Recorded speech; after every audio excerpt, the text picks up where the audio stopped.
আধাৰ card থকা লোকসকলৰ বাবে এটা ডাঙৰ খবৰ। যিসকলৰ আধাৰ কাৰ্ড আছে তেওঁলোকে লাভ কৰক 50,000কৈ টকা। যিসকলৰ আধাৰ কাৰ্ড আছে তেওঁলোকৰ বাবে এটা ডাঙৰ খবৰ। আজিই আপোনালোকে আধাৰ কাৰ্ডৰ জৰিয়তে লাভ কৰক 50,000কৈ টকা।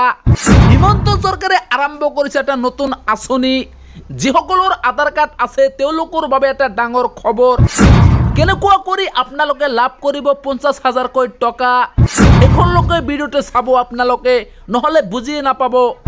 আধাৰ কাৰ্ড আপডেট কৰি আপোনালোকে আজিৰ ভিতৰতেই আপোনালোকে লাভ কৰক 50,000কৈ টকা। 12 ঘণ্টাৰ ভিতৰতেই আহি পৰিব আপোনালোকৰ একাউণ্টত এই টকা। হিমন্ত চৰকাৰে আৰম্ভ কৰিছে এই বিশেষ আঁচনি। আজি হ'ল 8 নৱেম্বৰ। আজি আপোনালোকে কৰি লওক এই আধাৰ কাৰ্ড আপডেট। আজিৰ দিনটোৰ ভিতৰতে আপোনালোকৰ একাউণ্টত সোমাব এই টকা। আৰু এই টকা সোমোৱালৈকে বেছি সময় নালাগে, 4 ঘণ্টাৰ ভিতৰতে সোমাব আপোনালোকৰ একাউণ্টত এই টকা। আধাৰ কাৰ্ড থকা লোকসকলৰ বাবে এটা জৰুৰী খবৰ। এইবাৰ আধাৰ গ্ৰাহকে লাভ কৰিব 50,000কৈ টকা। আৰু এই টকা পাবলৈ হ'লে কি কি কৰিব লাগিব সেইটো আপোনালোকে চাই থাকক। চাই থকাৰ লগতে এইটো কামো আপোনালোকে কৰি যাওক।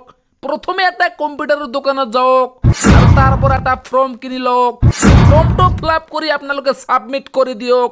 আৰু 2 পৰা 3 ঘণ্টাৰ ভিতৰত আপোনালোকৰ একাউণ্টত আহি যাব এটা নতুন মেছেজ। আৰু মেছেজ অহাৰ 4-5 ঘণ্টা পিছত আপোনালোকৰ একাউণ্টত সোমাই যাব 50,000কৈ টকা। হিমন্ত চৰকাৰে আধাৰ গ্ৰাহকৰ বাবে দিছে এটা বিশেষ অফাৰ।